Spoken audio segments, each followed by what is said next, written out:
22 की एज में इन्होंने अपनी सीए कंप्लीट की थी। मजे करने में और मजा है क्योंकि पैसे भी पैसा खुद के लगाने हैं।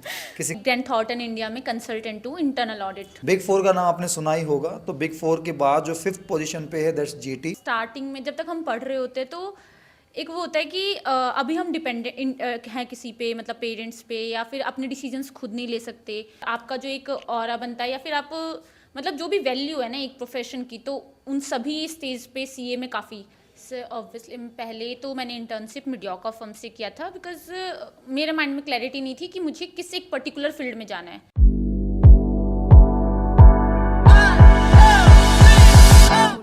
Hello everyone, today I am with Yukta जिन्होंने लास्ट ईयर ही सीए पास आउट किया है। And with this video we want to show the real industry exposure, real experience. Because हम जब बोलते हैं तो कहेंगे सर आपने तो आदि ज़माने में की, तो आज का क्या कंडीशन है। So let me try to share some real input from the market. Hello Yukta. Hello sir.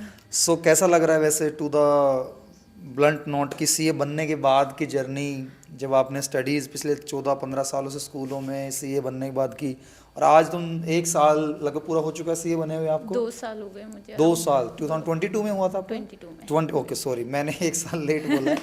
So in conclude कैसा एक्सपीरियंस है?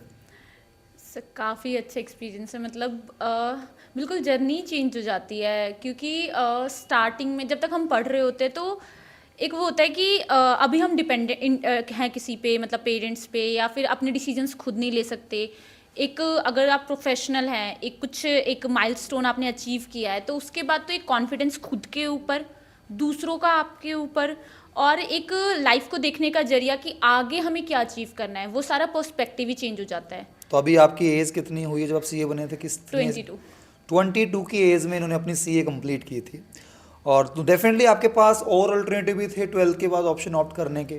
तो जिन फ्रेंड सर्कल ने वो ऑप्शन लिए और आपने ये लिया, तो उस कंपेयर में क्या सीए वो इनपुट देता है आज भी, वो वर्थ है उसके अंदर, या दूसरे ऑल्टरनेटिव, खासकर कॉमर्स वाले बच्चे की मैं बात करता हूँ अगर, तो उस कंपेयर पार्ट में आप ऑडियंस के लिए थोड़ा सा बताएंगे कि क्या एक्चुअल आपकी ऑब्जर्वेशन क्या है? तो सर ऑब्वियसली काफ़ी डिफरेंस है बिकॉज सबको पता है कि कॉमर्स की फील्ड की अगर हम बात करते हैं तो एक जो टॉप की पोजीशन आती है वो हमारे माइंड में सीए आता है। बिकॉज उसकी एक वैल्यू है, मार्केट वैल्यू है खुद में ही। उसके बाद अगर आप पैकेज को कंपेयर करें या फिर आप ये देखिए कि जो एक पर्सनल ग्रोथ होती है और आपका जो एक ऑरा बनता है, या फिर आप मतलब जो भी वैल्यू है ना एक प्रोफेशन की, तो उन सभी स्टेज पे सीए में काफ़ी। उसके अलावा आप टेक्निकल नॉलेज देख लो तो बाकी फील्ड से ज़्यादा है। एज का भी अगर मतलब अगर आपने डिस्ट्रैक्शन से सबसे बचे हैं, आप टाइम पे अगर आपने कर लिया, तो आई गेस 22 में अगर आपको एक अच्छा पैकेज मिल रहा है तो बच्चा 22 तक सोच ही रहा होता है मुझे क्या करना है। क्योंकि अगर मैं ग्रेजुएशन से ऐसे जाऊं तो आप सोचोगे 21 तक ग्रेजुएशन की है, उसके बाद मैं सोचूंगी, उससे पहले अगर मैं सीए बन चुकी हूँ तो फिर वो डिफरेंस। अच्छा, थोड़ा सा अपना अभी जॉब प्रोफाइल बताएंगे, कौन सी कंपनी है, क्या उसका मतलब वर्क आप रूटीन में करते हैं अभी? सर तो मैं ग्रैंड थॉटन इंडिया में कंसल्टेंट हूँ इंटरनल ऑडिट, जो कि इंडिया की टॉप 5 फर्म्स में आती है। बिग फोर का नाम आपने सुना ही होगा। तो बिग फोर के बाद जो 5th पोजीशन पे है दैट्स जीटी। ओके, उसमें आप क्या अभी हैंडल करते हैं? सर इंटरनल ऑडिट डिपार्टमेंट में हूँ। ओके, तो उसमें आप जब से सीए बने हैं उसी प्रोफाइल में आप वहीं पे चल रहे हैं? हाँ, अभी वहीं पे हूँ। तो अभी आगे स्विच करने का भी कुछ प्लान है? सर फील्ड एक्चुअली मुझे काफ़ी इंटरेस्टिंग लगी है, तो फील्ड तो स्विच करने का अभी मेरा एज सच वो नहीं है। कंपनी देखेंगे, ऑन रिकॉर्ड नहीं बोल सकते हैं बाद की बात है। ओके, सो जब आपने सीए सीपीटी आपके टाइम पे था जी, इंटर आपने लिया, फिर आपका इंटर्नशिप स्टार्ट हुआ, तो इंटर्नशिप आपने कहाँ से की थी? और उसके बाद वो जो इंटर्नशिप वाला जो आपका एक्सपोजर था वो जॉब लेने में आपको कहीं हेल्प किया उसने या नहीं, क्यों बताइए एक बार। सर ऑब्वियसली पहले तो मैंने इंटर्नशिप मीडियोकर फर्म से किया था बिकॉज मेरे माइंड में क्लैरिटी नहीं थी कि मुझे किस एक पर्टिकुलर फील्ड में जाना है। बिकॉज बुकिश नॉलेज के बेसिस पे मैं वो नहीं डिसाइड कर सकती थी कि प्रैक्टिकल नॉलेज में मुझे किस में इंटरेस्ट आएगा। सो मैंने मीडियोकर फर्म लिया था जिसमें मैंने टैक्सेशन हो गया, अकाउंटिंग, ऑडिटिंग, सब कुछ किया था, आरओसी वगैरह। उसके बाद मैं अभी इंटरनल ऑडिट डिपार्टमेंट में गई बिकॉज मुझे अपना इंटरेस्ट पता चला। उसके अलावा इंटर्नशिप बहुत मेजर रोल प्ले करता है आपके आफ्टर सीए जॉब में, बिकॉज तो आपने इंटर्नशिप मीडियोकर पार्ट में किया, तो उससे आपको ये बिग 5 मिलने में चैलेंज आया कुछ? नहीं सर, नॉर्मली ये मिथ होता है कि आपने अगर इंटर्नशिप बड़े नाम से नहीं किया है तो शायद आगे वो सिलेक्शन प्रोसेस में दिक्कत आती है। एक्चुअली होता है सर, मेरे दिमाग में भी था ये चीज़ ना। अच्छा। बट ऐसा नहीं है, बिकॉज जो आगे आफ्टर सीए जो आप लोगों को जो आगे वेलकम करने के लिए खड़े हैं ना कंपनीज, उन्हें देखना होता है कि आपका प्रैक्टिकल एक्सपोजर कैसा है, आपकी नॉलेज कैसी है। तो इवन जब मेरा इंटरव्यू हुआ था तो उन्होंने मुझसे, आप ये समझ लो 90% क्वेश्चन सिर्फ प्रैक्टिकल उससे था कि अगर आप ये करने जा रहे हो, इस कंपनी में गए, तुम्हें ये प्रोसेस का ऑडिट करना है, कैसे करोगे, क्या चीज़ें दिखाओगे, उनको इम्प्रूव करने के लिए आप क्या सजेशंस दे सकते हो, आपने जो पहले किए हैं आर्टिकलशिप में उसमें आपने क्या इम्प्रूवमेंट्स उन कंपनियों को दिया है, या फिर किस तरीके से, मतलब ये सारे पार्ट्स प्रैक्टिकल नॉलेज डिपेंड करती है। एंड थियोरेटिकल तो ऑब्वियसली होता ही, बिकॉज टर्म से ही आपको तभी फेमिलियर होगे जब वो थियोरी वाला पार्ट। तो आप थोड़ा पढ़ाकू टाइप के बच्चे रहे हैं मतलब नॉर्मली ज्यादा पढ़ाकू वालों को मैं इसलिए हर टाइप की प्रोफाइल कवर अप करना चाहूंगा। तो आपके 12th में कितना स्कोर था? 95%। तो ये तो फिर प्रोफाइल ही वो बच्चा सोचेगा 88 वाला, यार ये पॉडकास्ट मेरे लिए नहीं है। तो फिर भी मैं ट्राई करूंगा कि आपके सर्कल में और भी थे जिन्होंने स्कोर 12th में कम था लेकिन निकाला है। हाँ सर है, और ऐसा नहीं है सीए में, मतलब सर मैंने जैसे बताया ना, प्रैक्टिकल नॉलेज बहुत ज़्यादा डिपेंड करता है, बिकॉज आप जैसे कि अच्छा, आपका अकाउंट्स का जो इंटरेस्ट था स्टार्टिंग से वो ठीक था, इसलिए आपने सीए प्रोफाइल को चूज किया? एक्चुअली मेरा अकाउंट्स अच्छा था मतलब मुझे काफ़ी पसंद था। Very good. सो मींस मैं इसलिए कर रहा हूँ जिनका प्रैक्टिकल अच्छा है तो उनके लिए थोड़ा सा एक प्लस पॉइंट हो सकता है, ऑब्वियसली जिनको थोड़ा लॉजिक्स जानने में इंटरेस्ट है, जो रटता नहीं है। तो सीपीटी आपका कौन से ईयर में निकला था? 17 में। तो आफ्टर सीए, वो आफ्टर 12th मैंने तो सीपीटी में आपका स्कोर क्या था अकाउंट्स में, अगर याद हो थोड़ा बहुत? हाँ मेरा आपका तो 60 मार्क्स का 60 में से 58, तो अगेन बहुत पढ़ाकू बच्ची का इंटरव्यू हो रहा है तो इसलिए आपके लिए शायद रेलेवेंट ना हो।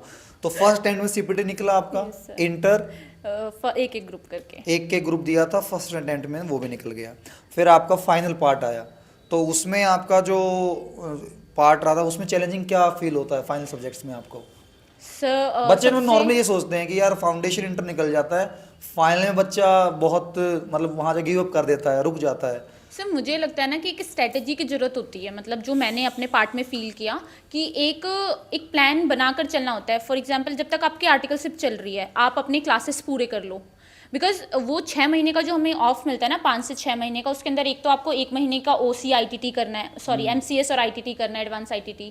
उसके अलावा आपको रिवीजन्स करने हैं। तो आपको फर्स्ट डे से जब इंटर निकला है ना, उस वहीं से प्लानिंग स्टार्ट करना होता है कि ऐसे अपना, मतलब कई बार क्या होता है ना कि लोग 1-1.5 साल तो मजे लेने में निकाल देते हैं कि चलो अभी तो इंटर निकला, अभी तो आर्टिकलशिप में आए हैं। बट ये चीज़ मैंने अपने टाइम में नोटिस किया, स्टार्टिंग से ही अपना सिलेबस मैनेज कर लोगे। जैसे इवन आपने भी जैसे मुझे बताया था, बिकॉज मैंने आपसे लिया, तो कि ऐसे भावनाओं में मत बहना, पहले सब कुछ अचीव कर लो, देन फिर टाइम ही टाइम है। Exactly. तो उस सबको मैनेज करो, उसके बाद रिवीजन्स के कैसे करने हैं, उसके नोट्स बनाना, उसके अलावा RTP MTP जो होते हैं हमारे, वो सब करना, स्टडी मटेरियल बहुत इंपॉर्टेंट है। मटेरियल बहुत रोल प्ले करता है, बहुत ज़्यादा सर, क्योंकि पैटर्न सेम होता है, क्वेश्चन मैं नहीं कह रही कि एग्जैक्टली सेम है, बट कॉन्फिडेंस बिल्डअप होता है आपका। और मैं ये भी कहूँगी जो टेस्ट सीरीज होते हैं ना, वो काफ़ी, ऐसा नहीं है कि वो टेस्ट सीरीज में क्वेश्चंस वही होते हैं सेम ही जो बुक्स में है, बट हेल्पफुल कैसे होता है, खुद पे कॉन्फिडेंस आता है। बिकॉज जैसे मुझे याद है कि जब मैं पढ़ रही थी तो मुझे लगता था मैं भूल तो नहीं जाऊंगी एग्जाम तक ये क्वेश्चन, बट अगर जब टेस्ट सीरीज के बाद वो आ जाता है। पढ़ना पड़ता है बच्चों को? कौन से लेवल पे? फाइनल। चलो अगर हम इंटर की बात करते हैं, इंटर में तो आई गेस 4-5 घंटे चल जाए काम इसमें। हाँ सर, इतना 4-5 तो 12th में ही पढ़ लेते हैं। नहीं, dedicated without social media. Without social media, phone side रख के। फोन साइड, वो बहुत बड़ा टास्क है। ठीक है। अच्छा, आपने जब इंटर में यहाँ से CLA में क्लास ली थी, जब टैक्सेशन के कुछ प्रैक्टिकल फाइलिंग आपने सीखी, कुछ स्टॉक मार्केट सेशन वगैरह अटेंड किए, तो इन मतलब बुकिश पॉइंट के साथ साथ आप इन प्रैक्टिकल चीज़ों को टाइम देते हैं, तो उससे आपके अंडरस्टैंडिंग में या आगे इंटर्नशिप में कोई मतलब हेल्प मिलती है इनसे कुछ? सर एक्चुअली काफ़ी हेल्प मिलती है बिकॉज मुझे याद है कि जब मैं इंटर्नशिप में गई तो मुझे ये ITR वगैरह ये सब चीज़ें ऑलरेडी आती थी बिकॉज मैंने कॉर्पोरेट सैटरडेज वगैरह अटेंड किए थे। तो प्रिविलेज क्या मिल जाती है कि जो आपके साथ ही इंटर्न आए हैं उनको बेसिक काम दिया जाता है, आपको कुछ नया सीखने को मिलता है। उसमें एक जो आपके प्रिंसिपल्स हैं उनका भी भरोसा होता है कि हाँ इतना तो ये कर लेगी, तो ग्रोथ बढ़ जाती है और खुद पे भी कॉन्फिडेंस होता है कि ऐसा नहीं है कि अभी हम कंप्यूटर चलाना सीखने जा रहे हैं। तो वो काफ़ी हेल्पफुल है मतलब, और एक खुद में भी कॉन्फिडेंस बिल्डअप होता है कि हाँ इतना आता है मुझे। और इवन इंटरव्यू में भी आप आर्टिकलशिप में जब वो आपसे क्वेश्चन पूछ रहे हो और अगर आप वो चीज़ें बता रहे हो जो उन्हें लगता है कि नहीं ये बच्चे को नहीं आता होगा, तो फिर वो एडवांटेज मिलता है। अच्छा, जो बच्चा अभी 12 से CA में जा रहा है तो उसको स्टार्टिंग में अगर बिल्कुल लास्ट कंक्लूड में वीडियो में पूछूं आपसे, क्या कुछ थॉट प्रोसेस कैरी करनी चाहिए जिससे उसको टिल लास्ट पॉइंट तक पहुंचने में हेल्प मिलने वाली है? सो मेन तो यही है कि अगर आपने स्टार्ट कर लिया है तो ये हर पॉइंट पे याद रखना है कि क्यों स्टार्ट किया था और ये खत्म करना है। बिकॉज एक गिल्ट जरूर रह जाएगा, मे भी पैसे कमा लिया कुछ भी स्टार्ट करने के बाद। इसमें मैंने देखा बच्चा नॉर्मली ये थोड़ा सा रहता कि शायद हाँ मैं थोड़ा एंजॉय नहीं कर पाऊंगा सोशल मीडिया, या मेरी सोशल ज़िंदगी मेरी कट हो जाएगी, मेरे बाकी दोस्त जो हैं फेस्ट में जा रहे हैं, पार्टी कर रहे हैं, घूम रहे हैं, फिर रहे हैं। क्या CA वाला बच्चा या बाद में अब आप ये चीज़ नहीं कर पाते या ज़्यादा ही कुछ प्रॉब्लम रहती है? नहीं सर, ऑब्वियसली अभी अगर उस टाइम पे ऑब्वियसली ये सब थोड़ा अवॉइड करना चाहिए। मैं भी नहीं जाती थी या ये सब चीज़ें, बिकॉज मैंने कहा ना डिस्ट्रैक्शन होता है। ऐसा नहीं है कि आधा घंटा आप निकाल नहीं सकते, बट वो चीज़ें फिर वो 2 दिन तक माइंड में घूमेगी, ये सब चीज़ें होती है। तो थोड़ा मैनेज जरूर करना चाहिए, बट उसके बाद आपके पास पूरी लाइफ पड़ी है। अभी ही अगर मैं भी कहूँ तो ऐसी नहीं है कि मेरी उम्र बीत गई, अब मैं कुछ भी करूँ। मतलब अभी मैं अगर कॉलेज फाइनेंशियल स्टेबल हो चुके हो, रिकॉग्निशन मिल चुका है, नेटवर्क बन चुका है, अब उस मजे करने में और मजा है क्योंकि पैसे भी पैसा खुद के लगाने हैं, किसी का अप्रूवल नहीं लेना है, एक डर भी नहीं है दिमाग के अंदर कि भैया कहीं मैं इसमें टाइम वेस्ट करके या कहीं ट्रैक से भटक तो नहीं जाऊंगी। You are already that profile. और सर जिनसे कंपेयर कर रहे हैं ना हम, उन लोगों के सामने भी जब अगर मेरे भी मैं अपने फ्रेंड सर्कल की बात करूं तो जो CA नहीं कर रहे थे, अगर मैं जो उस टाइम पे शायद घूम रहे थे, मजे कर रहे थे, उनके सामने अगर मैं जाऊंगी तो मुझे उनके सामने इज्जत मिलती कि यार फाइनली यू अचीव समथिंग। तो वो तो सर सब वर्थ इट लगता है उस टाइम पे थोड़ा। इसीलिए मैंने कहा कि एक डिटरमाइन हो के डेडिकेशन चाहिए, क्योंकि इसमें ऐसा नहीं है ना कि आप रोज जा रहे हो, क्लास लेकर आ रहे हो पूरा दिन वहीं पे, जैसे कि बाकी कोर्सेज में होता है। ये सेल्फ स्टडी पे ज़्यादा बेस्ड है। अच्छा, अगर पास आउट होके आज के टाइम में नॉर्मल बच्चा मार्केट में उतर रहा है, एक एवरेज सैलरी कितने तक की खींच पा रहा है? सर 10 से 11 फिक्स पार्ट तो मिल ही जाता है स्टार्टिंग में। 21-22 की एज में आप 10 लाख 11 लाख की स्टार्टिंग पा रहे हैं, तो एक अच्छा प्रोफाइल जिसमें बन जाता है। हाँ कह सकते हैं। तो डेफिनेटली विल ट्राई कि ऐसे ऐसे और रियल एक्सपीरियंस आपके बीच में लाएं। और कुछ कंक्लूड पॉइंट आपको बच्चों तक पहुंचाना हो? सर वही है, मतलब मैं तो यही कहूँगी कि एक जो थ्रू आउट द जर्नी है, जो मैंने 3 टिप्स कहे थे कि एक तो डिस्ट्रैक्शन से बचकर रहना है, डेडिकेशन, और अपना सब प्लान कर चलना है शेड्यूल बना के। और मतलब जो मैंने एक्सपीरियंस किया या फिर मैंने अपने उन फ्रेंड ग्रुप में जिनका नहीं हो पाया, जब पेरेंट्स का क्या मतलब अभी रिजल्ट के बाद आपकी तरफ रुझान बदला है या आपकी रिस्पेक्ट में या कुछ चेंज फील किया है? सर ऑब्वियसली वैल्यू बढ़ जाती है घर में, इज्जत मिलती है, आपके पॉइंट ऑफ व्यू को मैटर मतलब होता है, रिकॉग्निशन मिलती है, उसको रिकॉग्नाइज किया जाता है और इवन पूछा जाता है कि तुम बताओ कि हमें इसमें क्या करना चाहिए। जाती है। तो वो तो अलग फीलिंग है ही। इस एज में इतना पहुंच जाना, तो all the best for your future. Thank you sir. और बिजनेस योगी वाले चैनल पे हम कुछ बिजनेस के टर्म्स एंड ऑल दैट को लेकर भी कुछ, क्योंकि आप मार्केट का इतना कुछ आपने इंटर्नशिप और जॉब में इतना कुछ देखा, टॉप बिग 5 में आप काम कर रहे हैं, तो वी वांट कि वो एक्सपीरियंस ऑडियंस तक पहुंच पाए। या sure sir. Thank you for valuable time. Thank you sir.